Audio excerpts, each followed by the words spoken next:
Mw'abantu mwe rero n'akamaramaza mu Burundi abagenzi bahejejwe ku mupaka kubera pasiporo ziriho kashe ya M23. Kashe ya M23 nayiba hose. Iyi kashe ntabwo nari nzi ko iriho bantu bakuru. Ikindi hano hari urutonde rw'ibihugu cyangwa se bamwe mu bayobozi bazitabira isinywa ry'amasezerano y'amahoro hagati y'u Rwanda na Kongo. Ruto na Mnangagwa bazaba bari muri White House nk'abahamya b'abarinzi b'amasezerano y'amahoro. Mbere na mbere mbifurije kumererwa neza aho muherereye mu bice bitandukanye by'isi, abari mu burengerazuba, abari mu burasirazuba, abari mu majyepfo, abari mu majyaruguru y'isi. Ntabwo mvuze y'igihugu runaka cyangwa se y'umugabane runaka. Ikindi reka nshimire abantu mwese mwakoze subscribe, ni ibintu by'ingenzi cyane. Ubwo utarayikora nyabuna ni ikibazo gikomeye cyane, gikomeye. Kandi aho ngaho ubundi ukandi nuko kazogera kugira ngo bukonkezeho inkuru cyangwa ikiganiro bijya bihita bikugeraho. Mw'abantu mwe rero n'akamaramaza mu Burundi abagenzi bahejejwe ku mupaka kubera pasiporo ziriho kashe ya M23. Kashe ya M23 nayiba hose. N'akamaramaza turaje tubyumve.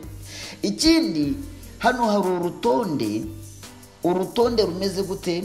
Ngo ni urutonde rw'ibihugu cyangwa se bamwe mu bayobozi bazitabira isinywa ry'amasezerano y'amahoro hagati y'u Rwanda na Kongo.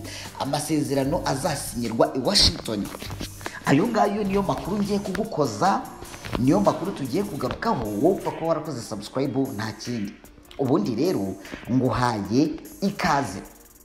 Reka duhere kuri iyi nkuru rero ivuga ko mu kwezi gutaha kwa Kamena i Washington muri Leta Zunze Ubumwe za Amerika hazasinyirwa amasezerano ya mbere y'amahoro hagati ya Perezida wa Repubulika Iharanira Demokarasi ya Kongo Félix Tshisekedi Antoine Tshilombo ndetse na mugenzi we Paul Kagame w'u Rwanda. Ni amasezerano azasinyirwa muri White House.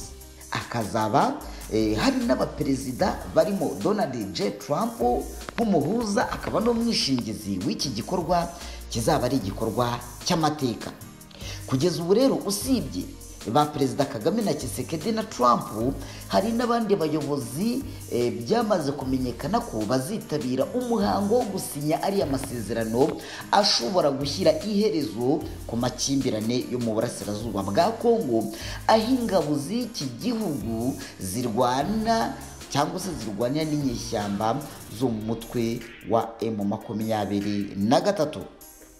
Barimo kandi umuyobozi w'ikirenga wa Katari ariwe Tamim bin Hamad bin Khalifa Al Thani, kuri ubu rero ufatwa nk'umuhuza mu biganiro Kinshasa iri kugirana n'u Rwanda ndetse na M23.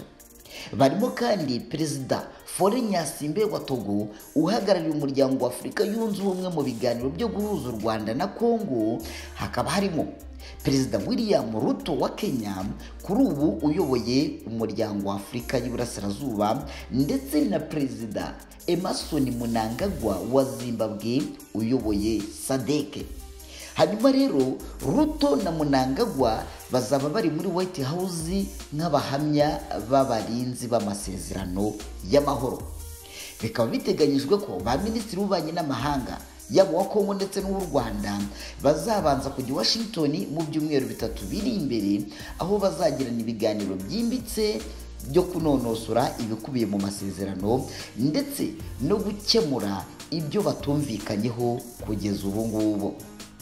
Hanyuma rero ku itariki ya 5 Gicurasi, umujyanama wa Perezida Trump ushinzwe ibibazo bya Afurika akaba yitwa Masadi Bulosi yanditse ku rukuta rwe rwa X ko u Rwanda na Kongo byamaze kumushyikiriza umushinga w'amasezerano bizasinya.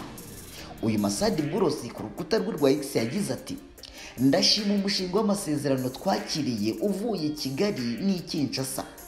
Ni intambwe ikomeye mu gushyira mu bikorwa imyanzuro y'ibanze yemeranyijweho, ndetse nizeye ko impande zombi zizakomeza kwitanga mu nyungu z'amahoro." Hanyuma Minisitiri w'Ububanyi n'Amahanga w'u Rwanda yitwa Ambasaderi Olivier Jean Patrick Nduhungirehe nawe yemeje ko u Rwanda na Kongo bamaze kugeza ku nzego za Leta Zunze Ubumwe za Amerika ibikubiye mu masezerano y'amahoro nk'uko byemejwe n'izi mpande zombi. Hanyuma amasezerano ba Perezida Kagame na Perezida Tshisekedi bazasinyana utegerejwe n'abatari bake, cyangwa amasezerano ategerejwe n'abatari bake, dore ko agiye gusinywa mu gihe intambara n'umutekano muke byari bimaze imyaka myinshi mu burasirazuba bw'iki gihugu. Iyo ni imwe mu nkuru nari nkuzaniye. Reka twambuke no mu gihugu cy'ababanyi cy'u Burundi rero, aho mu Burundi abagenzi bahejejwe ku mupaka kubera pasiporo ngo ziriho kashe mu 23. Iyi kashe ntabwo nari nzi ko iriho bantu bakuru. Reka twumve uko biteye. Abanyagihugu benshi bo mu Burundi bamaze iminsi baraheze ku mupaka wa Kobero mu ntara ya Muyinga, ahanga ni mu majyaruguru y'uburasirazuba bw'u Burundi, hagati y'u Burundi na Tanzania, nyuma yo kwamburwa impapuro z'inzira na serivisi zishinzwe abinjira n'abasohoka. Impamvu muzi ngo iteye gite? Ngo ni kashe yashyizwe kuri pasiporo n'umutwe witwaje intwaro wa M23 kuri ubu ugenzura ahantu henshi mu burasirazuba bwa Repubulika Iharanira Demokarasi ya Kongo, harimo Goma na Bukavu, umurwa mukuru w'intara Kivu y'Amajyaruguru na Kivu y'Amajyepfo. Akarere rero gakungahaye cyane ku mabuye y'agaciro. Izi ni inyandiko zifatwa nk'iziteye amakenga cyangwa nk'iziteye impungenge. Kubera iki? Abagenzi bireba cyane cyane n'abacuruzi n'abashoferi batwara amakamyo baturuka muri Kongo bavuga ko banyuze mu turere ubu tugenzurwa na M23 bageze i Kobero, pasiporo zabo ziteyeho kashe y'umutwe w'inyeshyamba zahise zifatirwa. Nta bisobanuro byatanzwe ku mugaragaro. Abagenzi bamwe basubijwe inyuma burundu, abandi baheze aho batemerewe kwambuka umupaka. Umucuruzi ukiri muto ukomoka i Bujumbura, umurwa mukuru w'ubukungu w'u Burundi, nk'uko iyi nkuru dukesha SOS Media Burundi bivuga, agira ati: bafashe pasiporo yanjye barambwira ngo njye ku ruhande kandi ntacyo bansobanuriye, maze iminsi 2 ndara hanze. Hanyuma rero gufatwa bitandukanye. Abagenzi baramagana ishyirwa mu bikorwa ry'amategeko avangura abanyekongo n'abandi banyamahanga bafite ibyangombwa nk'ibyo bemerewe gukomeza urugendo rwabo nta nkomyi. Umugenzi wari ufite umujinya mwinshi avuga ko yambutse umupaka w'u Burundi na Kongo igatumba ndetse nta kibazo afite mu minsi yashize. Ibibazo rero byaje kuba ngo by'umutekano. Iki ni ikibazo kije mu bihe by'amakimbirane akomeje kwiyongera mu karere mu gihe kirenga umwaka ingabo z'u Burundi zifatanya n'ingabo z'igihugu cya Kongo arizo FARDC kurwanya umutwe wa M23, umutwe bafata nk'umutwe w'iterabwoba. Ni mu rwego rw'ubufatanye mu bya gisirikare hagati y'ibihugu byombi. Perezida Evariste Ndayishimiye yavuze ko M23 ari umutwe w'iterabwoba ndetse ushyigikiwe n'igihugu cy'u Rwanda, kandi yamagana ibikorwa byayo avuga ko bibangamiye umutekano w'akarere. Ndetse mwibuke yuko uyu muperezida Evariste Ndayishimiye yakomeje kujya yitwaza yuko ngo u Rwanda ngo rwamwimye abagerageje gukora kudeta mu gihugu cy'u Burundi mu mwaka wa 2015. Bityo akaba avuga yuko ngo afite ubwoba bw'uko u Rwanda rushobora kuzamutera ngo rwifashishije Red Tabara rugatera igihugu cy'u Burundi, ngo nk'uko akomeza avuga yuko ngo nanone ngo rwitwikira icyitwaye mu 23 ngo rugatera igihugu cya Kongo. Uwo ngo ni perezida w'u Burundi Evariste Ndayishimiye wamenyekanye cyane ku mbuga nkoranyambaga nka Generali Neva.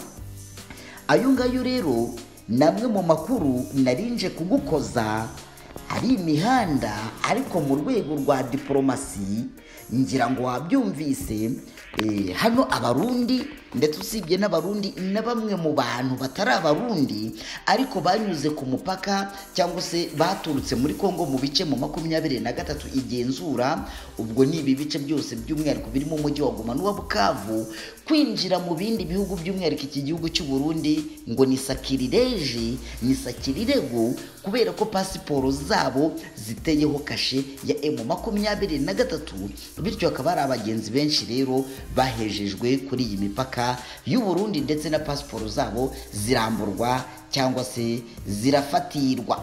Ngayo nguko ikindi nakubwiye yuko abayobozi, abategetsi barimo Perezida William Ruto, barimo Emerson Mnangagwa, ndetse abangaba barimo na Fore Nyasimbe, bari mu bandi ba perezida bazaba bari i Washington DC, ubwo u Rwanda na Kongo abaperezida bombi bazaba basinya amasezerano, ndetse ibi bihugu byombi bikaba byaramaze gushyikiriza Masadi Burosi umushinga w'ibyo bazasinya muri Kamena. Ngayo nguko reka ngushimire cyane wowe wakoze subscribe, nawe utarayikora rwose ntibyambuza kugushimira, ariko kuyikora byaba ari ingenzi cyane. Dusubire rero no mu yandi makuru aza kubagezweho, cyane ko hano inkuru ziba ziri kumira izindi.